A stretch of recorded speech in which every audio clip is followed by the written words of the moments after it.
welcome to Aegis Day. Please subscribe if you haven't already. I make these videos all the time and enjoy the rest of IAE. I hope I run into more of you. It's been a pleasure. I've been hopping around Discords, catching up with folks, and actually, I just took a tip where I increased my bit rate to 70 megabits a second, I think it was, from 50 on my NVIDIA recordings. So let me know if you hear any better audio for these internal recordings. Because what I found is my recordings when I'm doing the post stuff sound great, and these are less so, which is understandable. NVIDIA is built for video. It's built for in the moment, but yeah, still it's something. The Avenger Stalker is always a standby ship. This is one of those ships that people recommend. It's very often available, if not always. It's a great little vessel. The Avenger Titan is specifically, not the Stalker, I prefer. These type of ships usually have a package of weapons that are different. It's a great way to give if it's the only ship someone's gonna have, it's not a bad little leg up on them.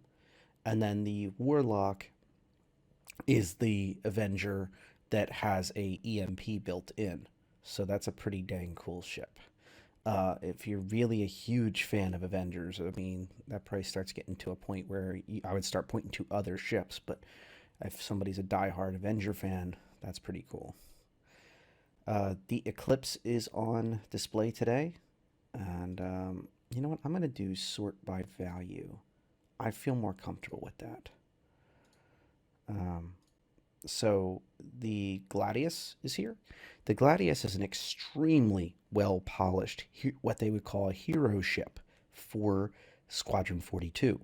So this is the ship that Mark Hamill flies. This is the ship that you start Squadron 42 in, as far as I know, since the last time I saw the vertical slice, since the last time I saw the teaser trailers, that flies off the Idris and goes into, the patrols. Now, the Gladius is one of those ships that has weapon storage. It has all the modules accessible. It has a lot of paints for it. It's a great ship, but it is just a light fighter. So if you don't like the light fighter playstyle, this is not the ship for you. If you like the light fighter playstyle, it is a excellent choice. It's basically this of the Arrow, really.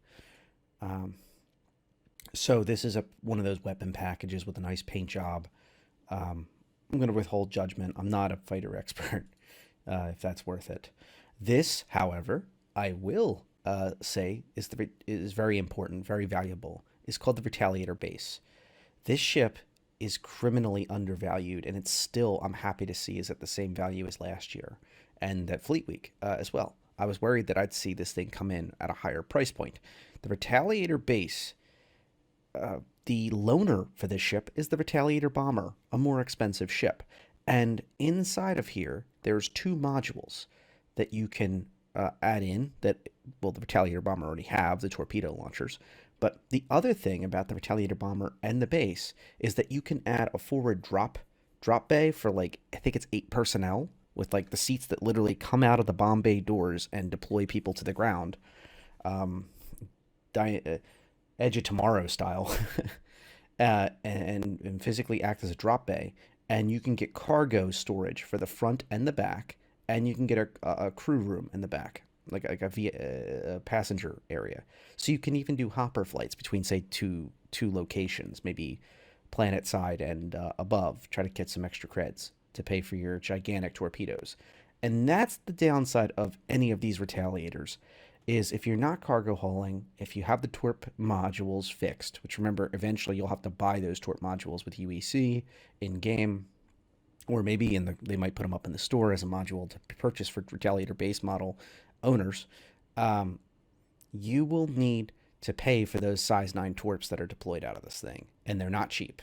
When I was doing Ninetales Lockdown and Xenothreat incursions with the Retaliator, it was hilarious to watch those size 9s basically one-shot a lot of the ships off the field. It was not so hilarious when the bill for those torpedoes came in. And also not so hilarious when decoys tricked the size 9s, or they just bugged out. It was too far. The ship was already moving away from me. I didn't judge the shot correctly. You lose a couple. So when this thing is able to get all 6 of its torpedoes, because there's 4 in the forward module, 2 in the back, depending on what you have deployed. But if you have all 6, if you manage to hit all 6 or maybe 5, you can seriously clean house with this thing. If you miss a couple, the payouts are going to be on you. So just bear that in mind. This is a high risk, high reward ship. It is fast for its size. It has good turret coverage, but it requires some crew to do that. So I wouldn't, rely on that too much. But it is a heck of a ship. If you have a couple friends and maybe, let's say, one other person in your org has one of these, I could see a small to medium sized org climbing into a couple retaliators to get the job done on a project. Like um, let's say Xenothreat Incursion, where an Idris appears. 2 retaliators is going to do a heck of a sucker punch on that Idris, and you may have to return to base a couple times to rearm those torps, but it will be worth it. So that's the type of ship if you want to picture the type of environment. One of the other cool things about the Retaliator is while its cargo bays are not very big, and by the way, they're not in yet, but when they are, um, nobody knows what you're in. They don't know if you have torps. They don't know if you have cargo. They don't know if you're hauling a random person or two that got as a hauling contract for people. They don't know if you're loaded with 8 Space Marines. So one of the beautiful things about this ship is the unknown factor. There is technically 2 floors on this thing. The top floor has like crew quarters, like all the beds except for the captains. And I do love the windows. They look at the stars or whatever you have above you, and it's quite an interesting experience, kind of hanging out on this ship. It's one of those ships where it's just big enough to kind of find a quiet spot to hang out between fights, between whatever you're doing, um, and have those moments. So anyway, sorry, I love that ship. The Saber. This is a ship that needs to find its place. Yes, I went there. This ship was originally introduced as the semi-stealth fighter, superiority fighter. So it was supposed to be a little weaker than the Super Hornets, kind of, sort of, but it gained the ability to have this semi-stealth capacity.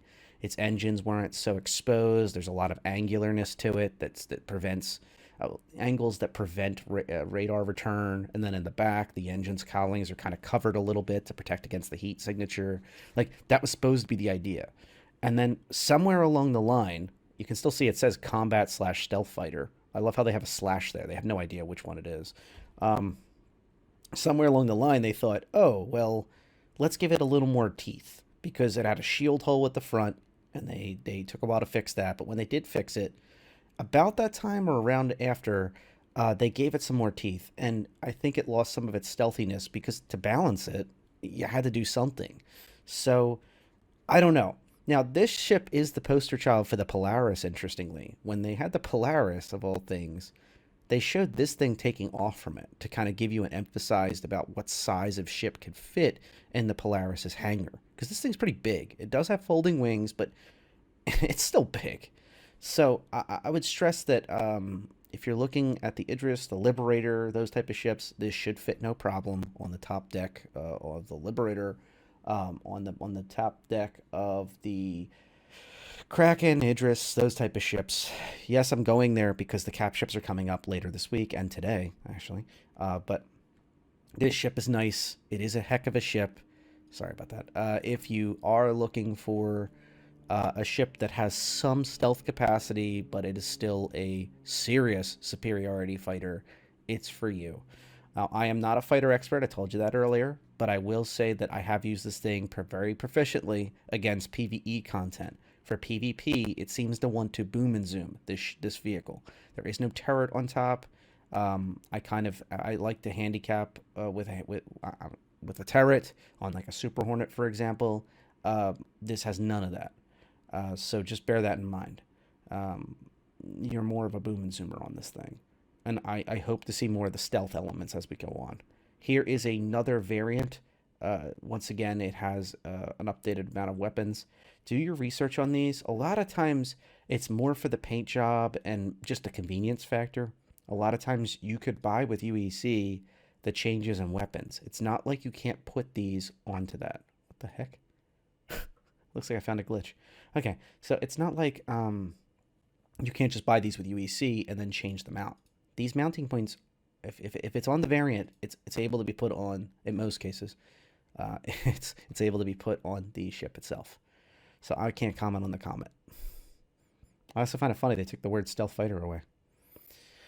Okay, so the Vulcan. The Vulcan is one of those ships that is what used to be called an advanced starter. Now it's a multi/medium repair/medium refuel, whatever that means. I am not a fan of advanced starters because of the price point. If this price point was a little lower, I'd actually really like them. If you want to catch something here, in this picture, in the concept picture, you can see that there's like these little robot things that are doing refueling and all that other kind of stuff. And here's a second one being deployed from the Vulcan. That's kind of its claim to fame. It has these repair and refuel drones that can go out and do their job. The Vulcan is a really cool ship. I just don't like the price point. To me, this is when it's finally in game and it's available for buying in game, this is a buy in game. If you have your heart set and this is like the price point that you can get up to and that's it. Okay, like if you're into just this type of gameplay. But to me, the Vulcan is not. There's other ships that are more better suited for what you're picturing.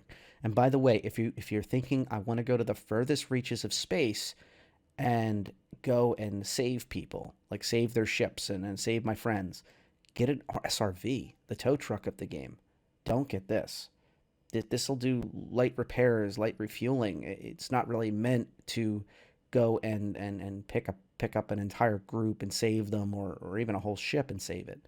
Or the Crucible, for example, if you want to go a little bigger. However, there's a lot of question marks at the Crucible, but that's a serious ship that can literally lift one of these ships onto its deck and carry it to home to safety. I mean, or repair it on the way and let it fix that broken bird from start to finish. So this is what I see the Vulcan as, is it's kind of like a stopgap measure. And I'm not overly fond of the price point, but I do think the ship itself is very cool. It does have a couple beds. It is really neat. The Vanguard Hoplite. This is an interesting ship, and it's kind of like trying to find its place. In the Vanguard series, it was supposed to be long-range fighters. Like, think World War II. And yes, I went there because Chris Roberts says he wants this game to be World War II in space. At least that was the original vision. So in World War II, there was these long-range fighters that everybody had. The Americans, the Germans, the British, everybody had them. Even some of the Japanese, they all had them, okay? But the point is, they had extra fuel. They had many cases multi-engine. They were able to go much longer distances, high altitude. They were meant to kind of cruise in and night fight and things like that. They had special capacities that you could not possibly put on a smaller craft until like the end of the war. So when you think of the Vanguard series, picture like one of those type of aircraft back from that time, the golden era of prop combat. And I don't know if that's a thing, but the Vanguard Hoplite is an example of trying to do something with that is not really what it's meant to be. The Vanguard Hoplite is a dropship. It's a tiny, tiny dropship where the middle of the ship, the module, has been replaced with a few seats and a drop bay for them. The reason this was created, and well, I don't know if this is official, but the reason I heard it was created is for Squadron 42. They had to fit a dropship onto a specific large vessel, and this dropship was created to fill that need. Later, it made its way to the PU. It is a flyable ship. Notice the flight ready note. However, it is not exactly my cup of tea. This is another one of those situations like the Avenger Warlock. If you are a diehard of the Vanguard series, well, you just got to have one. But if you're anybody else, I really can't recommend this ship. It takes a lot of the value away from the Vanguard in exchange for a few seats. So I would not recommend this ship, even though it's cheaper than some of the other Vanguards. Now, I think I can recognize that engine, so I think we're into the other Vanguards now. The Vanguard Warden. This is the standby of the Vanguard series. This ship has beds for 2 crew. This ship has really good guns. This ship is a long-range heavy fighter. Now, one of the cool things about the regular Vanguards is their redundancies. Every single piece in this ship is redundant. It starts with the engines, as it has two engines. It has, multiple scoops. It has multiple everything, every computer, every single thing.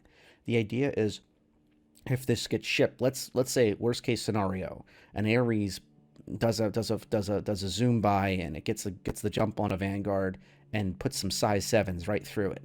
Boom, boom, boom, boom, and like an inferno. Okay, it hits the computer. Oh no, on a normal ship that may be a severe problem. Vanguard has a whole nother set of computers on the other side of the ship. So the odds of it taking out two of the critical systems at the same time are slim to none. Also, remember what I said about the real world, long range fighters. If you look at the front of this, that's very, the way the cannons are set up. This is an example of that. And because all the weapon systems are centrally located, it's very easy to shoot these things. So you have your nose turrets. I guess you'd call them that. Like you have undermount centrally undermounted. You have the center weapons at the dead center of the ship front, and then you have the turret even pointing ventrically. It's like dead center. Every single weapon is dead center. That is the primary weapon systems. Yes, there's missiles and other stuff too, I'm sure. But the point is that this ship is very easy to line up a shot on. This is also, like we talked about the Sabres, this is a boom and zoom ship. So more on the Vanguards in just a moment. The Retaliator bomber is going a little bit up in value, price, whatever you want to call it. It's funny how anyway. Um, I still think it's a good option. The Retaliator base is a better option currently. Like we talked about, it gives you this as the loaner. So it's an excellent ship to choose because this is an excellent ship. Even at its price point, though, it is great. I can't stress enough what the Retaliator bomber does. All the good things I said about the Retaliator base, you can also say about the Retaliator bomber for obvious reasons. Those size 9s are expensive, but they're worth their weight in gold when you need them. Okay, back to the Vanguards. The Vanguard Sentinel is an E-War class ship. You can see it keeps some of the weapon systems. Notice it changes out some of the weapons, kind of plays with the energy concepts. So you don't run out of ammunition. It has more sustained power, and eventually, this ship will have special missiles that can pretend to be other ships. So remember what I said about those long-range fighters that had like night combat with radar and stuff, capacity and stuff in some cases. This is an example of some of those ideas coming into the game in their own way. So missiles that this thing can launch can pretend to be any ship you want for a very short amount of time, as I understand it. It is not in the game yet, but this ship is very wicked. Because of its sustained power, right now this ship is strong still, just like the other Vanguards, but in the future, this ship will truly come into its own. It also has a special optics package in its HUD. It looks really cool. The back area still has the sleeping quarters and has really cool, like, Enter the Matrix style E-War panel for the second crew member to play with. So if you're a very techie person, you'll like this ship. Trust me, you will love it. I even like the paint job it comes with. And if you don't, you can throw a different paint job on. There's plenty of Vanguard paint jobs nowadays. But this ship right here, to me, is probably one of the best points of the Vanguard. It sucks it's how much it is. And I will say the same thing about the Harbinger in a moment. I can see its little engine sticking out here. But how I feel about this ship is it's a great buy. You will enjoy it for now. And then when the E-War comes in slowly but surely, you will enjoy it even more. It has those missiles. It has other little tricks up its sleeve. There's a reason it's called the Jester of the UEE fleet. This ship right here is a good choice if you're trying to, let's say you're trying to escort your friend in a Hull C or something like that. Something with a decent amount of cargo hauling capacity, and you guys just don't have anybody else available. Maybe only 2 people or something. This ship would be excellent for that type of capacity. Because once it has its E-War, being able to throw people off and make you look strong when you're actually weak is one of the biggest things of winning. Throw your enemy into disarray. Make them think there's 3 Vanguards escorting. Make them think there's a freaking Polaris. Whatever you want. That's pretty dang powerful. Now, we'll still have to wait and see how the E-War actually gets rolled out, but I can't wait to see how this thing goes. Its projection system that disables stuff is pretty cool. I'm very excited about this ship. I think it's really really neat. Onto the Harbinger. This ship is one of those ships that, like, if you like the Vanguards or if you need that long range capacity, notice by the way the non-energy weapons, but you can change those um, on these 2 points. Uh, but it has size 5 torps. It has a rack of them inside. In fact, it even has a window where the crew sleeps. You can look inside the window and you can see into the twerp launching room. One fun fact: during one patch, one of the twerps was sitting on your, sitting on your walkway. So when you walked into the thing, it was just a twerp just chilling in the middle of the room. A little disconcerting, but it worked out just fine. They fixed that since. But this is the, as it's called, bomber. But really, it's a twerp. It's a twerp bomber. So bear that in mind. This ship is really strong when you are thinking about long range capacity with some bombing capacity in a Vanguard fleet, for example. To use that example I talked about earlier, some Hull C, maybe even a Hull D, has a couple Vanguard escorts for long range travel. This thing combined with, say, a Harbinger would be a nice combination. You know, the E-War, and then if somebody still insists on showing up, well, this thing has torps. So if it's something bigger, you can really kind of really punch them good.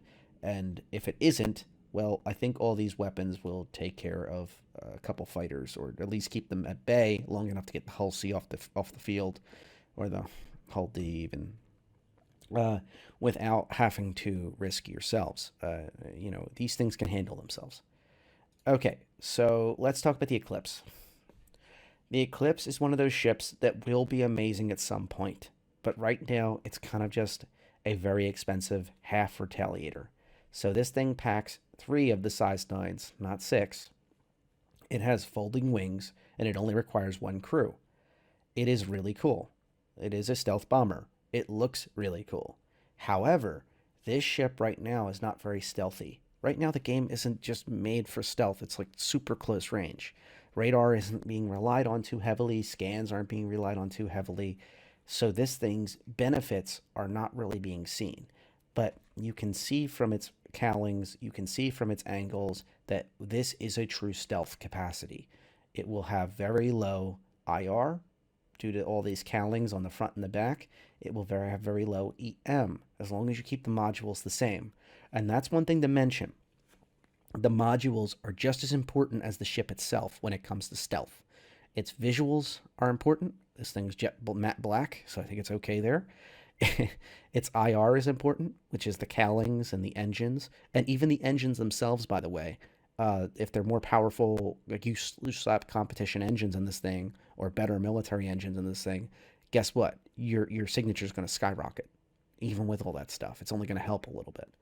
And then finally, the normal modules. If you start putting in other equipment like better shields or something like that, if it even supports them, what you'll end up with is a higher SIG.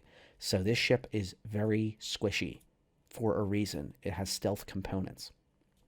Now, you can fiddle with them. You can get better stealth components, I suspect. You can play with it. But the point stands, this is a vicious ship, but you got to remember and respect its role. And it's not made to, like the Retaliator, it is not made to suddenly become a cargo hauler. It is not made to suddenly run around people. This thing has no interior. It is meant to bomb, and that's it. And honestly, you gotta really carefully pick your options. Three size three size nine, three size nine torps is a serious combination. Most ships in the game can be one shot by a single size nine if it finds a shield hole, but and by the time you squeeze off three size nines, you probably broke the shields anyway, even if you don't hit the hole. But the point is that there's very few options in the game that will forgive you making mistakes. Like if there's a lot of flares and chaff and it gets distracted, if you get too close and you start you accidentally tap somebody, this thing's gonna break apart. This ship is not. This ship is made for the future, and I like that it has the folding wings, but it's still pretty big. So for what it can do. So just bear that in mind too. I think this is a cool ship. I think its value is kind of very overpriced. I would like to see this ship in game, buyable with UEC, and that's kind of how I would pick it up. But that's where I'm at. The Redeemer. Now, if you look, there's special upgrade offer. So we'll get into the War Bond version of the CCU later, which is really where I'm sure this ship will shine. The Redeemer is an awesome ship. Mason and I did some testing on this thing for a few hours, and it was great. And I would say that I think you'll really enjoy this ship. The maneuverability is excellent. You can see that Jax McCleary, for a reason, was pushing it today with the paint and all that silly stuff. Really fun, exciting stuff. But really how it shines is these two turrets. This one here and this one here. The whole idea with this ship is that really 3 people can have a party. This is the new Hurricane. This thing's going to be a monster. And those turrets have a ton of ammunition. That's the one thing I was nervous about. Was like, oh, is it only going to have a certain amount of ammunition and then die off, etc.? No. And the pilot can run these guns right here. The pilot gets these guns underneath, sneaking around underneath the wings, right next to the nutcrackers, and has missiles that come out of here, small missiles. So what I'd say is this ship is going to be something to watch. The pilot can have just as much fun as the gunners, to a certain extent, as long as it's in front of them, I should say. And yeah, something to truly watch. This ship is amazing for what it is, a 3-person fun and games ship. Now, I know people are not happy about the beds being on the bottom floor of this vehicle. So you have to go down a ladder to go sleep and log off in your beds, which happens to be near the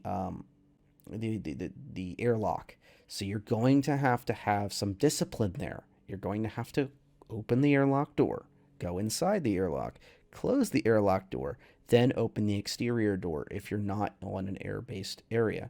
Yes, I know that's annoying. Yes, it even reminds me of the Valkyrie, because the Valkyrie has the same problem, where the crew area can be ventilated if you open a door in that ship. It's even worse there. There's not even a door, like an interior door, like access an airlock. So, yeah. But overall, I'm very pleased with this ship. It comes with drink. I don't know if it has food, but the entire fridge is properly stocked, like every other ship should be, like the 400i, the 600i, the 320. Sorry, not the Phoenix. All these ships that should have those capabilities and do not currently. They just have frosted out glass that shows all these nice products. The Redeemer has them stocked. So this is the new party bus. This is the new fighting fun ship. I've already talked and I'm already have a group arranged for tonight to go roll around in this. As a reminder, feel free to add me in game, same as here, Red J, and you're welcome to come with or hit me up another day. But the point is, this ship is going to be a monster. It deserves to be a monster, and the only thing I will say is they nerfed its fuel load in one of the most recent patches, like when they were doing the final tweaks. And I'm fine with that. It's an attack helicopter, in every true sense of the word. Okay, the Reclaimer's up to 400, and it has a special upgrade offer. I still think it's worth it. I think this is one of those, but unfortunately, the salvage mechanic is still not in the game, so we can't point at it and go, this is how this is going to play. Don't forget that extra arm the Reclaimer has that it doesn't show for some reason in this picture at the front, that is going to basically bite and tear at materials, and this ship will have that extra advantage over other ones that do this. I was just talking with a buddy of mine, Spectre, last night about how this ship has like a basketball court in the back of it. He has one of these, and it's an excellent cap trainer to learn how to land in different conditions and gravities in a capital class vessel, because it is massive, and the Reclaimer is quite a beast. However, it is still on the roadmap. When you see salvage go in, this ship will come into its own. While it claims it's flight ready, there's no reason to fly this thing around. It has a little bit of cargo, not enough really for what it is, because that basketball court in the back is really designed to grind up material. It's huge back there. It has a massive cargo elevator that's like industrial sized, but what are you going to do with it? Park like 16 Cyclones? I don't know. Right now, but once this ship becomes a salvage king, it's going to be incredible.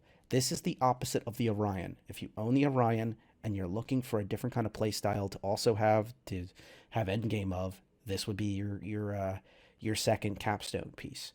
This would be something you might want to work towards in game, but if you don't like waiting and grinding in game, pick this up. Hammerhead. Hammerhead's still very valuable, but I think it's overpriced. It is not a capital class ship. It doesn't. Let me rephrase that. It is not even a quasi cap. The Hammerhead has a death ball around it. It has good turret coverage. I mean, amazing turret coverage. It doesn't show them here, but there's turret underneath. There's a turret on top. Basically, any direction you come at this thing, 2 to 3 turrets have good vantage point on you. When NPC gunners are in the game, this ship will come into its own greatly. The Hammerhead has shorter range on those quad cannons than you'd expect, but it's still, that's not its job is to be the defensive version of the Polaris. A Polaris offensive, Hammerhead defensive. However, this is a tale of two ships.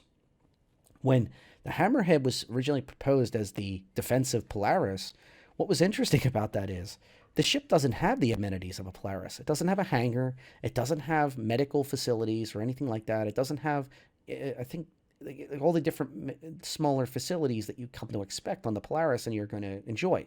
It does have a crew mess. It does have the beds, of course, for all the gunners, but it's very bare bones. I will mention that the front, I really like this airlock. It airlocks at the front here, and you come out of the bridge, right up one elevator, and you walk straight ahead, and bam, you're on the station. It was a real winner on the docking mechanism, and this front is reinforced for ramming. So, in theory, in the future, the one offensive capability it has during a fleet fight would be to ram into, say, the same size or larger ship, and then open up the airlock, and everybody goes storming out in EVA suits. I guess. I can't wait to see what that'll look like, but it is a possibility.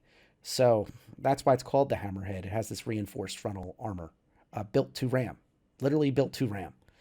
It has good engines for its size. It's not that fast, though. It's kind of just average. So, okay, on to the Nautilus. The Nautilus is not released yet. The Nautilus has 3 decks to it. The Nautilus is actually closer to a quasi-cap than the Hammerhead. The Nautilus has mines, but this is important. These are mines, which are like when something gets near it, it explodes, and it'll try to move towards them, depending on its settings. Then it also has these pods, these laser pods, like these weapon pods. These things are size something guns, like small, size 1, size 2, or something like that. And these deploy. Once they get into position, this is now a turret that protects you.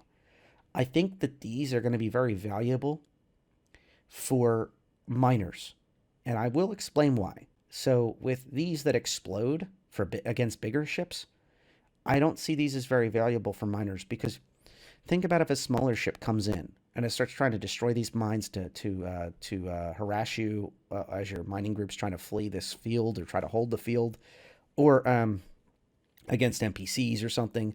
I think these are going to add up and they're going to cost a fortune, and they're probably not going to be that good.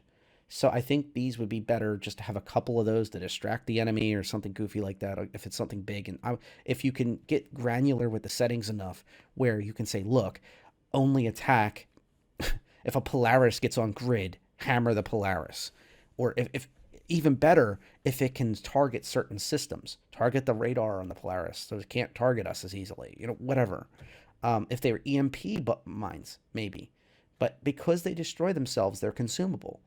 These guys right here, these guys are much more interesting to me for mining operations and any other operation where you're trying to work out in the field and you're trying to force multiply. The turret-based ones. And as I understand it, you can stock as many of these as you want or as many of these as you want. You can pick and choose. So you can have a full load out of these or them or any combination thereof. So what I like about these deployment systems is these guys, these turrets. Now, this ship also has drones that are designed to rearm, refuel, and get this ship can steal mines.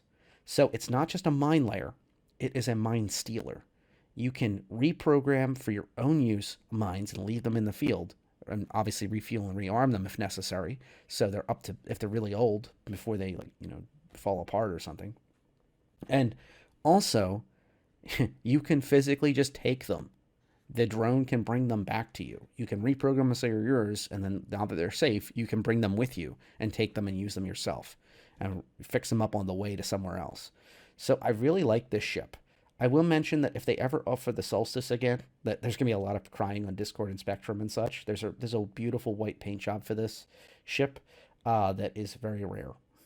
But the ship itself is not rare. You can pick it up anytime you want. It's a shame there's not a CCU for this. That's a special CCU, but that gives you a discount. But this is a great ship. I would honestly recommend this over that, even though it's not in game yet. Its loaners are pretty good too. I'll include a link at the end to the loaners page because these ships all have loaners. Okay, I'm on my second coffee, and we're gonna keep going. So the Idris-P. This is a ship that's near and dear to my heart. I believe it was my first capital I picked up at one of these sales many moons ago. And I still recommend it. No matter what, even with the Liberator biting at its heels, more on that in a minute, I still feel this ship is a well-rounded oil tanker of a ship.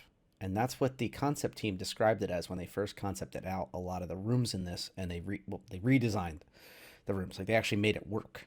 They took these concept arts and they physically put them in the proper places. The entire interior of this ship has something going on. Yes, it has a lot of hallways on the sides and such, and on this is all hallways. But every single room in the middle is packed with content and services. This thing has a brig, it has a shooting range, it has a meeting room to like do briefings and such. It has a massive bridge. It is an incredible ship. It has a good cargo, and it has a ramp on the back of the vessel. So that means that all that space for its cargo, it's like 900 something SCU, can fit out the back of the ramp.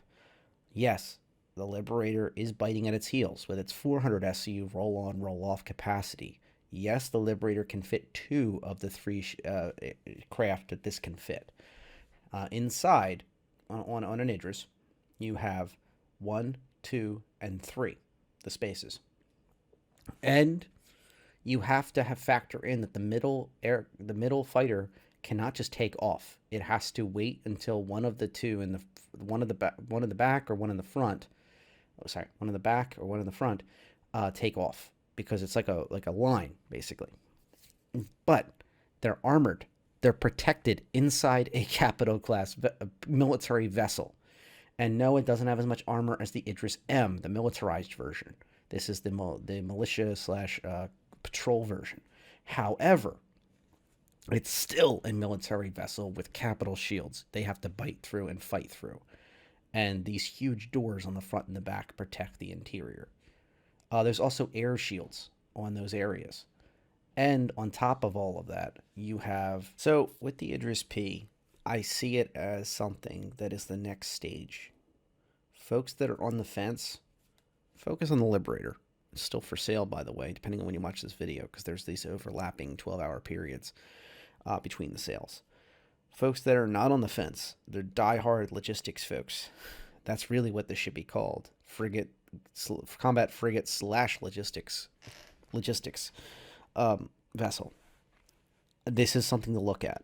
Now, there is 2 more of the waves, depending on when you're watching this, that will be coming up. I have scribbled onto my my paperwork here, 7 p.m. Eastern and 3 a.m. Eastern. But those waves, the way they'll work is the waves have a credit side and a war bond side. The war bond lasts a long time. For reference, the first wave, I woke up at 11 a.m. and I clearly missed it by only like 3 minutes. They were already sold out on the credit side. The war bonds were still available, and as of I started this recording like at 11:35, they still had a couple war bonds available. It was like limited stock, but it was still there. So bear that in mind. The credit version, which is what that price is the 1500 USD versus 1300 USD for the war bond variant. That's what you're dealing with. Now, this ship, here's one of the surprises. if you do pick this up for it should be your first cap or something new to you, you will have access to the Idris-K kit. The Idris-K is a 300 credit when they go up for sale during these waves. They're also available, but only Idris owners can see them. And then your Idris-K kit Warbond, which is always available, you do not have to pick that up anytime soon, is 250 USD. That has been promised that it will always be available to you. Do not feel like you have to rush this. The ship is in production. Did I pick up a kit? I think I have one of the credit ones. But did I pick it up? Yes. The credit ones are available at these big sales. So at the IAE and at Fleet Week sale. You can always get the credit kit later. Do not feel like you have to get it in this sale. It's already a big enough lift to get into this ship. It does make the ship far better. Oh, and by the way, you can buy everything in that kit without having to buy the kit.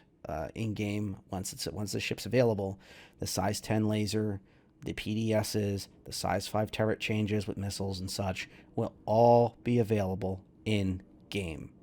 And the Idris-P already has the mounting points for the weapon systems that we're discussing. It's a lot like what we just saw earlier on a much smaller scale with the Avengers and with the Vanguards, and as I was explaining, like the different weapon systems that they change on the variants, you can change them yourself. So bear that in mind. The Idris-P, I do like the fact that it doesn't have the second power plant designed to run the railgun in the front, so you have that extra cargo space, and it's lighter. So I do think that the Idris-P has a value there. I also think that the Idris in general, preferably the Idris-K, whether you buy the equipment in game or get the kit or whatever, and also definitely the Idris-M, although the extra armor might make this a little harder, could definitely do Adama maneuvers over the top of outposts. And what I mean by that, if you haven't seen BSG 04, is the remake of the Battlestar Galactica series, is this ship could probably shrug off all of the damage being thrown out by those little tiny turrets defending an outpost, especially an unmanned outpost, if you have a scout go in and confirm that, and then open up that rear ramp and just run out all your Novas, all your Spartans, all your Ballista, and the 3 fighters are already deployed, and literally you can just take the whole outpost. This thing can do crazy things like that. This is like the uber hot dropper, depending on what you're doing. And it has the VTOL chops to back that up. These massive engines on the front and on the back, they turn vertical. And this thing has incredible VTOL. They've explained in the Kraken Q&A that the Kraken can land on the planet side, but not very well. This ship is built to land planet side correctly. Yes, it's a capital, so it's going to be a little awkward to say the least. But if you plan it right, you know the ship well, this ship will treat you well for those type of operations. And I can see this as an excellent resupply vessel for those things. It carries 3 fighters on board. It literally can run around by itself almost and literally rely on its fighters and its Idris-K kit to actually do reloading and resupply in what I would call a warm environment.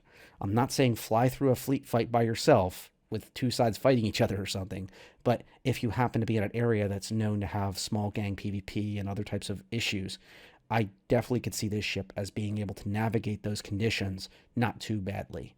And as long as it keeps its head on a swivel and your folks are actually alert on their fighters and on the NPCs are properly stocked on here and the few players you need to run this thing are there.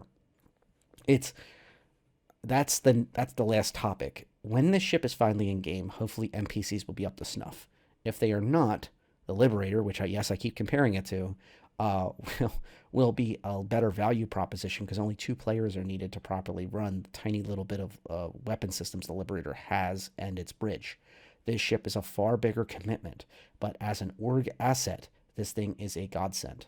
And I would say that this ship is a excellent near future, long-term purchase. So bear that in mind. Okay, the final ship, the Javelin. Now, this ship has a war bond and a credit, the same times, 7 p.m. Eastern, 3 a.m. Eastern. Is the final 2 waves of the 3. This ship has I'm going to talk about something completely different here right after I talk about the massive, what is it, size 12 torps it has out of this massive bay that's like almost down to here. And its primary weapons platform that can rotate all the way around the bottom of the ship through the back, Scorpio style, believe it or not. And it's racks of broadsideable weapons that are mounted on top of weapons. This is an old picture because they have weapons on weapons when you see the one that comes into the game that you have to protect during Xenothreat incursion. This ship is a science vessel. If they stick to the rules of what it was introduced as the concept, this ship is, believe it or not, has modularity. It has 6 modular rooms in the top of the ship that are able to be switched out on both sides of the what they call officer country deck. And this ship, believe it or not, has, they mentioned, science and cartography roles. It also has a proper size radar. At least during the last introductions, the Idris, why does this arrow keep acting weird? The Idris and the Kraken do not have capital class radars. They have large radars. The Javelin has a cap radar. It is one of the only other ships, aside from the Polaris of all ships, that has the cap radar listed. I suspect that will be changed. Or maybe the Idris and the Kraken, they'll kind of clear that up and be like, oh, it's slightly less powerful cap radar or something when it finally gets introduced. But if they don't, that's what's going on here. So that's one of the reasons the Javelin is the core of the fleet. It also helps that it is ridiculously big. It is a massive overtaking. I think last quote I heard 60 to 80 crew required. So NPC crew are a given, that you will need a massive amount of NPC crew on top of your player crew. And don't forget, if this thing gets boarded, it's going to be a massive undertaking to defend it. This is the largest player-owned ship in the game currently, and it cannot, I repeat, cannot in any circumstance land planet side. Now, I've made the case for both this and the hull D and E to be able to land at Orison. Hear me out on this. Orison was built by the UAE Navy for very large capital class ships to be built in an environment that is as close to space as possible while still having breathable air. Its gravity is extremely weak, and that was one of the reasons they chose Orison, and the reason you can sit above that gas giant and actually is conditions. I do not know why these concept arts are showing this taking off from what appears to be a takeoff attempt from a water-based planet, but it could possibly be some type of unique planet like Orison that would allow you to enter only the high atmosphere. And let me stress that even if they allowed that, like they allowed this ship to show up at Orison and park itself and dock with a big old docking collar, the likes of which we haven't seen in Orison yet, by the way. Like the kind that you see on the space stations for these things. Those massive U-shapes that you see at the bottom and the sides of the space stations at Fleet and are only filled at Fleet Week for the Javelin to show up. That is what you need for this type of ship. And it will be, as we understand it, sitting on the outside of the station. And it can be attackable, but the station will try to defend it. However, if it can go into places like Orison, and there's a few systems that allow that. Let's say there's gas giants at a few different systems, Orison style. Suddenly, those will become where the largest organizations want to live because they have a place to park their javelins safely. If that is not possible, and this is only a space-based massive destroyer of destroyers of worlds, whatever, it has a massive asterisk attached to it that you will need to have your org remain space-based, at least partially, be due to your Javelin fleet. Javelin fleet. Most people probably have one of these in the whole org. But the point is that there are some folks, interesting folks out there that probably have a couple of these sitting in their hangar. I don't recommend it, but that's one of the things. Now, that price down you see at the bottom is for the credit version. The Warbond obviously is a little cheaper.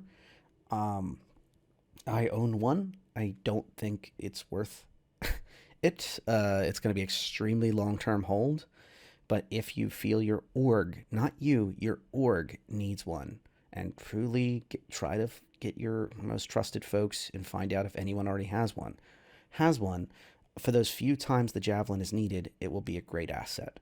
It is the center of a massive fleet engagement. It is going to be incredibly useful against the Vanduul, who have ships that are much bigger than this.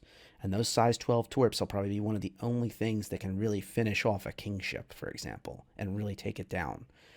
Yes, the UEE will probably bring their own ships, bear in mind, but it will be pretty cool for your org to be able to get on that kill mail and really knock out a massive cap, almost super cap of the Vanduul fleet and actually do proper damage to it. Remember, size of weapons matters, and the destroyer capacity of the javelin can really knock out anything smaller than it and the size of it, and then it can also reach out and knock down something bigger. I will mention that there's been a lot of theory crafting that there should be another ship eventually that will have fixed size 12 turret or weapon systems of some sort that are guns, not torps. And that would be very interesting to me because the torps have that value of they're massive, so they have a lot of hit points, but they can be destroyed. They can be, if you have strong enough E-War, like a whole fleet of E-War, this thing can probably be confused. Those torps could probably be jammed, whatever, chaffed, flared. If you have just every single person in a 50-person fleet deploys chaff and flares, will the size 12 still hit something? I don't know. That's a Jax McCleary question, probably. But who the heck knows? And that's one of the unknowns about this ship. But I stick to the Javelin's modularity and the fact it's the biggest, most powerful science and cartography ship in the game. That's exciting to me. Even if they turn around and they say those 6 modular rooms, we're just going to make them dedicated to these different types of sciences. That's fine. The bridge crew has a science expert on board. It says there's a science station on the bridge. So even if they just make that a core capacity, they ditch the modularity, but they make it a core capacity of the ship to be able to plot routes for the rest of the fleet. And that kind of gives it a unique CIC role for the whole fleet. Like, I know a lot of people think of combat ships as like, oh, I want to be able to use that cap radar and broadcast targets. But also navigation is just going to be just as critical in a game this size. And running around with an Endeavor with a telescope attached to it is going to be insane. Having that type of ship sitting in a fleet fight, it'll die instantly compared to a javelin. Well, not instantly, but it will certainly be a hindrance. Whereas a javelin is obviously the core of the fleet and can defend itself, has proper damage control, has proper armor, has proper shields for fights like that, and it's able to hold its own. This is a statement ship. This is a ship that will not be cheap to run. No cap is. But, well, maybe the Liberator, but you can see how that ship has really been changing the game a little bit, slowly but surely. So, that's kind of my opinions on the Jav. If you know you need one, your org needs one, consider it. If you have that kind of credit sitting around, deeply consider it. Good luck getting one. They are in very low numbers at the 2 extra waves that we will see in just a few hours.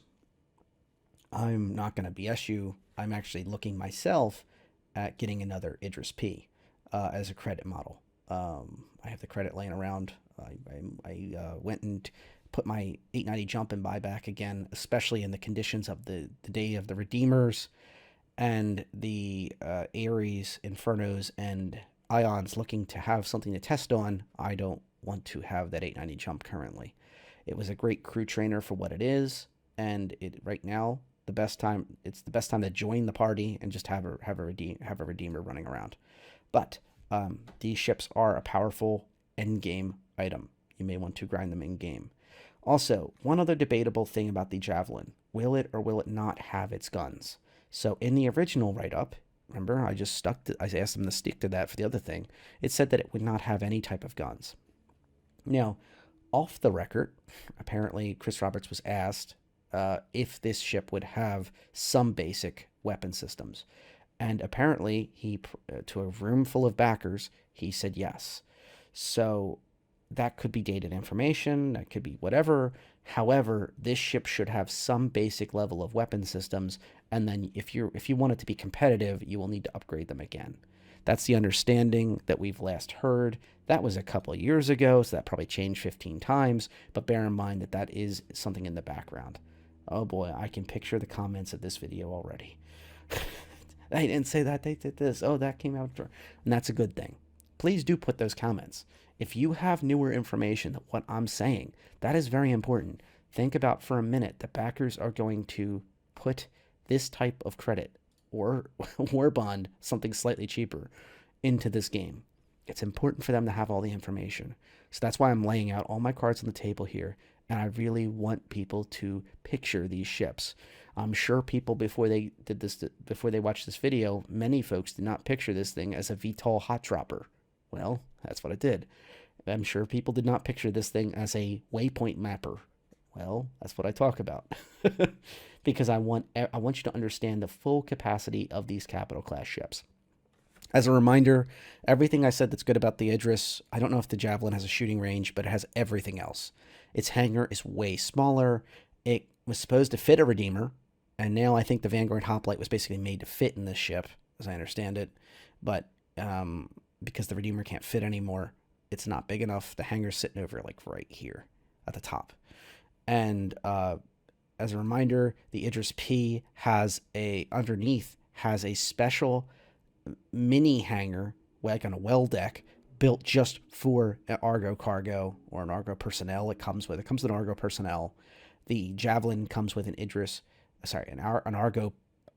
Argo cargo for some reason, whereas the Idris-P comes with an Argo personnel. I don't understand why. No, we don't know if it's going to have the best in show skin paint applied for people who own these yet. It would be a nice touch. I mean, come on, they're huge, expensive vessels. What the heck? But anyway, they both have Argo support. They're both UEE ships of the line. There is way bigger UEE ships than even the Javelin. Bear that in mind. That are NPC owned and ran, and supposedly players could even take over a Bengal class carrier that's way bigger than this thing. But that would be like a persistent ship. This ship would be safe when it's docked, per se, versus the Bengal, which has to sit in space and constantly be defended 24/7, 365, and that's something to bear in mind. So, just some thoughts. All of the capacities I talked about in the Idris-P are in the Jav, even bigger. And yeah, one of the things that's incredible about these is their portable bases. They will have an immense amount of beds and personal storage space. So I could see a massive org recruiting just on the ability to say, we can give you space that's safe to stay in, and you can live out of a station on our massive warship. And we'll constantly roll around with adventures and fun things to do on those ships. And that could definitely be a selling feature. Okay, so let's go in the show. I know I said let's go in the show, but I kind of lied. I wanted to cover the Warbond variants that are available real quick before we roll in there. So it goes without saying, you can still see the RSI stuff if you got this early enough. The Orion and the Reclaimer is a heck of a combination for non-combat pilots. The Liberator's still great ship. So if we look at the Reclaimer, these prices are skewed based on what I picked over here, the Aurora AS. So let me try not to pick anything. There we go. Okay. So if I don't pick anything at all, and I go in here, let's take a look at the prices. So you can see the Reclaimer War Bond Edition drops 25 USD off the price. That's pretty good. Do not pay attention to this insurance thing.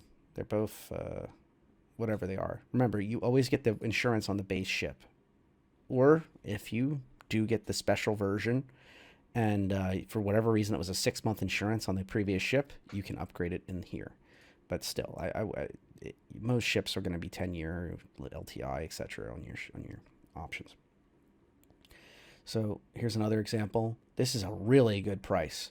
So they have dropped the Redeemer by 50 USD. So basically, the price hike didn't happen on the Warbond Edition. I highly recommend this as an option. It's very clear they want these in your hands. I could see look at that MSR on the Warbond. 15 USD from the MSR. That's pretty dang cool. The 400i, another ship that everybody has. That's a 25 USD upgrade. Pretty dang cool. That's a tough call, though, because this ship is great for exploration and just chill, whereas this ship is the opposite. These would be a nice combination if this is like your only fleet. This would be a heck of a great combination. Instead of getting rid of one. The Raelin, Here's another one. If you're not happy with the concept taking a while and you maybe transport's not really your bag, that's another good example. 50 USD on the Warbound variant. As a reminder, Warbond, you have to use real cash.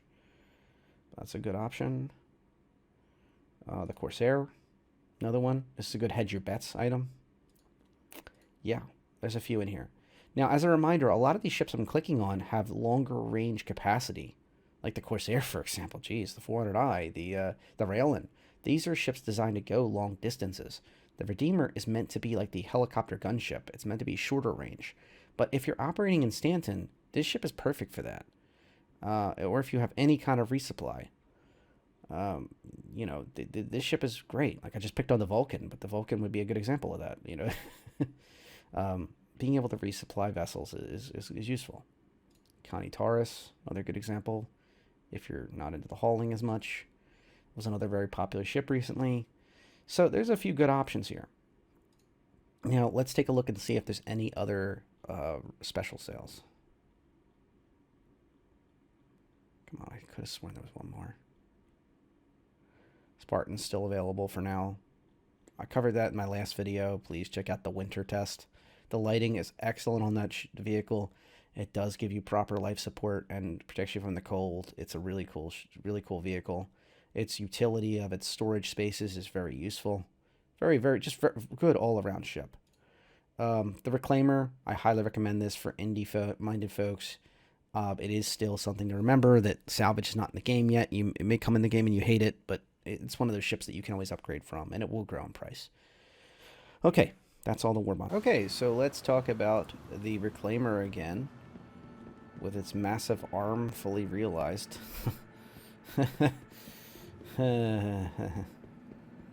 This is one of those things where it's like this. It's bigger than like multiple Auroras stacked sideways, and I don't think anybody can argue with you on that one. Extra points for the fact one of the defensive turrets is attached to the arm mechanism. This is the biting, tearing arm that truly warrants it. I love the piping just literally sitting off to the sides. It's just such a crazy ship. The best in show skin for this ship from a few years back was pretty dang cool. The paint. I hope to see more paints. I haven't checked in the store yet about the paints. From what I'm hearing through the grapevine is the paints for all manufacturers are available. So it's another one of those you don't have to rush it. But through the show you can pick up paints if they're available. Here is the Aegis Saber. We talked about the stealth elements of it. We talked about the cowlings being a little protected from radar signature, IR signature, and you can really see that from this location. I can't believe they fit that Reclaimer. It almost feels like they sized this place for the Reclaimer, like when they made the design up. Based on the way this hall is arranged, looks like there's a door over there. Looks like there's a door over here. And there's a bunch of giant components today. Pretty cool. But yeah, Reclaimer seems to be one of the main show features. Although, I like to try to target things that are not quite right there. And let's just try to take a look. There's the Redeemer. So the Avengers are on the sides here. We'll take a look at those in just a moment. I'm not going to go in depth with the Redeemer. I have a whole video me and Mason did covering the Redeemer and its value. And tonight I'll hopefully have some PvP, PvE gameplay, just screwing around with the Redeemer. But yes, it's there all right. Here's the Renegade with its weapon package and its nice paint job. This is the Warlock. This is the E-War variant. Let's kind of take a peek inside real quick. So the other ones do not look like this. Probably should have went into another one first. But this is the EMP. Now, one thing to notice is that it is literally the entire inside is shoved full of this EMP.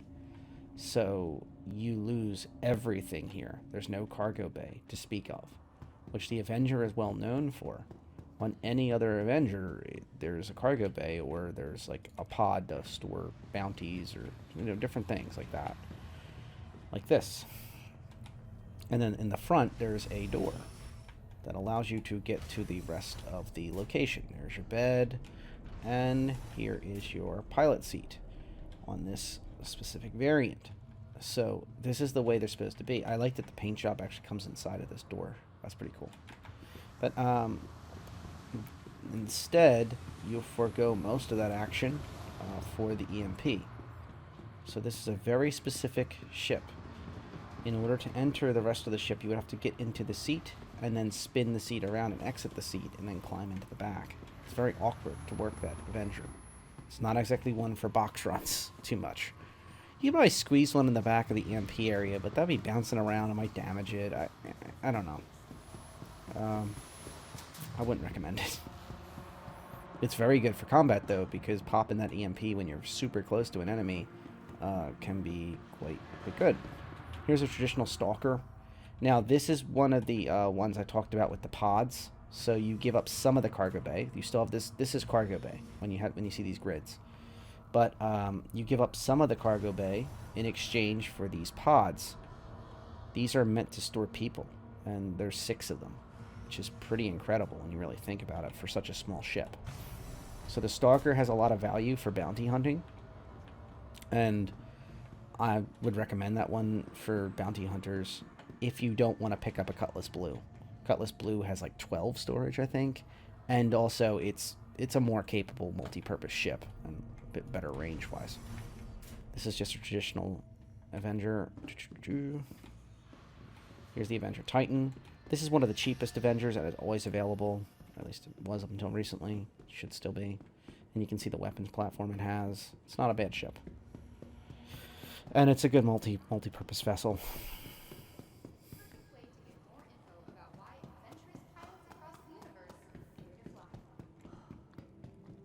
Now, in IAE, you have a lot of unique experiences that you would have access to, and ships that you may not ever see, the rest of the year.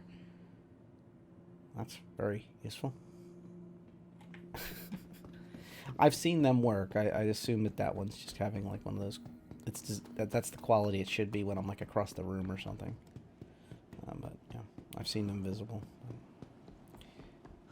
And in IAE, you can get yourself access to these ships renting for free, and it includes this mighty Hammerhead. Now, I already own the Hammer. My Hammerhead's a loaner, but like some of the largest ships have those as your loaner, is the Hammerhead. As I mentioned before, the Gladius is a great ship. I don't know why there's a Valiant version. We'll rent that.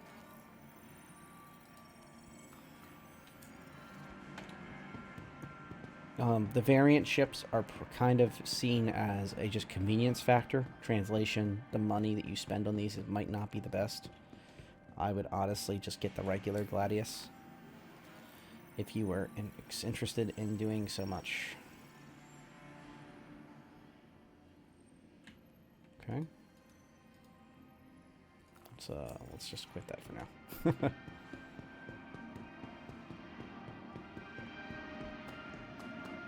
I don't know why the glass is doing that. One of the interesting things about the Hammerhead is the cockpit is on the bottom. So this right here, right inside this window, is the pilot and the co-pilot seat. Which means that when you go to land this thing on a pad, on the ground, wherever, it is a dream to land this thing. And then the other weird thing about this is the front airlock is so high up that you can die falling out of that thing. I have. I don't know if they fixed that. It might just be a serious injury now, but I've died falling out of that airlock. It's like it opens up and then you're like right here, and it's quite a drop, depending on where you land. But the cockpit is excellent. The bridge, so I should call it the bridge. The cockpit and bridge and such, whatever you want to call it, is at a nice spot for landing. It is a little awkward when you're flying because you're used to being on top of the vehicle or at the front of the vehicle. It's like the front but the bottom. So it's a little takes getting used to when you're actually piloting around and moving around.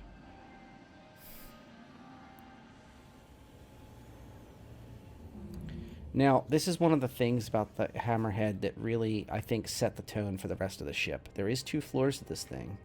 However, if you'll notice, this negative space in the middle where these windows are. It's very nice for windows, but it is an area that should have arguably had the services that this thing could have became a proper capital class vessel, quasi cap, whatever you want to call them, right here. It never had it. Like, there should be a door, like, you know, around here, and you go inside another room, and that has the medical, that has this, that has a armory, but none of that exists. Now, one of the things they did right about the Hammerhead I really like is that there's a ladder for when the power goes out. It's one of the first ships that did that, next to its elevators. Really cool concept. And a lot of ships have done that since. It's a good idea. Now, when you, once again, the visibility from the cockpit seat is just fantastic. Same with the co-pilot. It's just great. And you can literally see right underneath your feet. And it's pretty dang good. Now, one thing to mention is if you don't have enough turret coverage in this ship, it's not very good. You need at least 3 gunners, and even then, you're going to have gunners that have to run between the turrets. So, like, from the left to the right, for example, is only, like, the most practical. Like, you're going to have somebody dedicated to the top and the bottom gun. Even then, you might not have enough. You might have still, I guess, 4 gunners. So, the back and the front guns, left and right, they can run from the left to the right, and also on the back do the same trick. That's a lot of people, so keep that in mind, that this ship is a great landing tester and great learner on how to run caps, because it's big freaking ship. It's not a capital, but it's big, and it's an excellent screening vessel, but due to the fact that it requires so many gunners, and there is no AI gunners yet, this ship can be quite a problem to get running safely. I will add that a lot of people don't even use this elevator, especially in space. They leave this down, and they just kind of jump down there. If you're in space, it won't hurt you too much. If you're on the ground, it will probably injure you a little bit. This is the infamous airlock I keep going on about. In the front ramming area, you'll notice that they have these pods here for, like, suits and such, or whatever. Actually, that's escape pods, I think. I'm not quite sure. Yeah. But anyway, this frontal opens up. Where is the module? You can open it from the cockpit by opening all exteriors, but I don't know if it'll let me open it here. It might be glitched shut so people don't kill themselves. Because this door is open. This should be... When this door opens, usually these huge armored things open up too. Just saw it glow for a moment.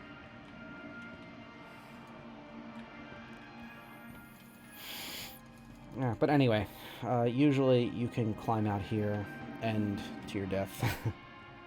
There is 2 elevators on this ship that are in the front, like this one, and then on the other side, there's a sister elevator. And then there is a bigger elevator in the back. I believe that this has so much cargo space. Here's the moment of truth while I clip through the ship. There we go. This huge elevator here. And I believe this elevator is here for a very good reason. Ignore whatever that is. All that beautiful, I'm guessing purple radiation, Chekhov effect. But, and there's another turret. Turret's just everywhere on the ship. I believe that the reason this big pad is here is actually due to the massive ammunition consumption of this ship. When you mount it with ammunition that is not energy-based. And also the large modules that need to get fielded into this ship. But I don't... I mean, honestly, it may not be the case. So you know what? I'm going to get off. There is a second floor to this with the mess hall, and you'll get the picture. But the point stands that this is an incredibly powerful ship. It is something... I apologize for the chat. I didn't mean to turn... I meant to turn that off. If it said something bad or anything, I don't know. But the biggest thing about the Hammerhead is that it's a great standby ship. I think it's a little overpriced. I think the Polaris, for only slightly more, is a far better value. because if you step back and you go, oh, we really don't need a hammerhead this moment. Well, the Polaris could have the same discussion. Oh, we really don't need a Polaris this moment. ... But that radar. ... But that medical. ... But that hangar to resupply our small ships. Like, there's so many utility benefits to the Polaris. So many fleet support capacity, organizational things to the Polaris. The Hammerhead just doesn't have. The Hammerhead is a very limited ship. It's a massive, massive pile of turrets. That's really what it is. And it certainly can create a death ball around it, but its range is not the best. It's not the fastest ship in the game. It's a military class pile of turrets. Yes. So this is the large elevator on the back of the Reclaimer. I'll go up here for just a moment, just kind of give you an idea. I guess I'll rent it. Can't hurt. I don't usually have this ship because one of my org mates has one, and he loves this ship, so... I don't want to peek too close because I don't want to get crushed, but I could have sworn the elevator's going to come down and decided to get stuck up there. I know it's slow, but it's not this slow. So when they built this ship, they said they channeled like their inner alien-style movie ship concept, and it certainly shows. This ship is certainly a sketchy ship. Like, I feel like I'm in a very sketchy environment. Like this. I mean, there's very claustrophobic areas. I tried to ride the industrial elevator up, but I didn't have access. Yeah. So this ship, this is the main deck here. And if you open the door, this is where the bridge is. This is where the support stuff is. Tractor beam operator. Here's the tractor beam operator. And this will change over time when the salvage mechanics come in. This is where your pilot, your co-pilot are. And then the real magic on this ship, interestingly, is like the second operations area right here. These are like weapon support, scanning station, remote turret. It should be another scanning and remote turret. Like, these are kind of like another section where the bridge may be running the ship and handling the making sure we're in position, but the folks back here eventually will be defending and also managing the salvage operations from this location. This also is a 2-floor ship like the other one. Here's the beautiful grinder in the back. You can see that huge grinder. Go up. Now, with the ship, the second floor is where I would say the drone room is, here's a player checking out the drone room. If you come over here, you can actually get inside the drone room.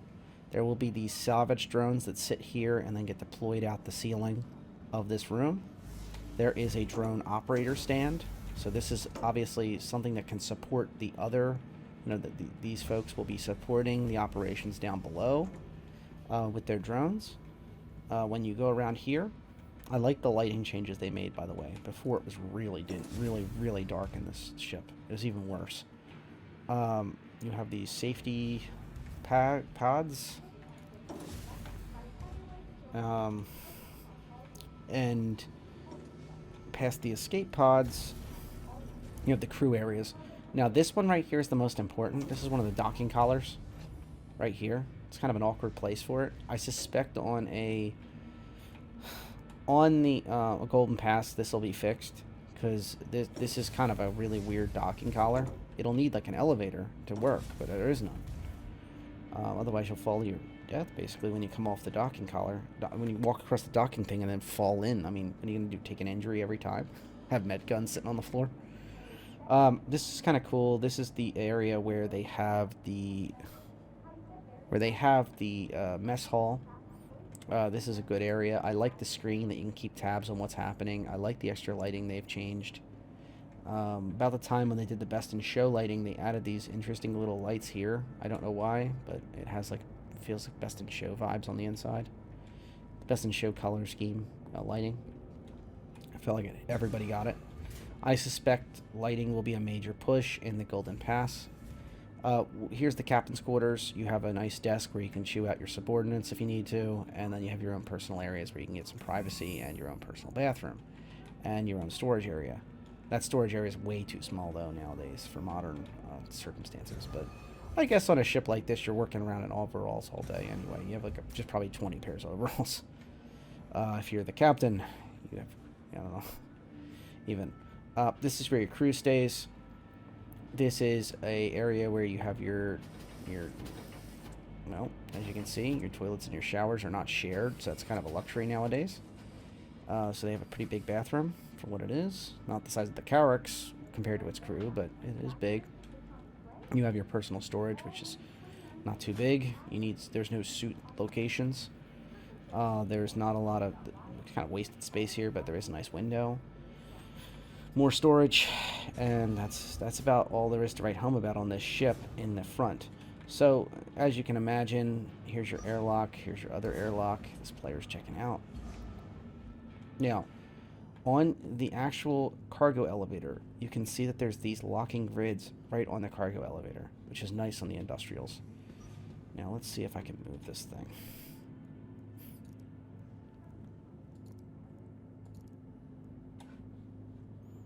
Cool, I'm getting it to move very slowly, but it's moving, which makes sense for a cargo elevator. Let's see if we can get it to go into the salvage location. Here we go. So this is the two-story, as I described it, the basketball court for the salvage processing areas. Like, this is an area where you can bring in large amounts of cargo the material from a ship, and you can salvage. And then you have these gantries to assist with that process. So, pretty cool. Alright, that'll do it from the showroom floor. I guess this is as good a spot to stop as any. Thank you for everything, and remember to subscribe if you haven't already, and thank you to my long-term subscribers for sticking around.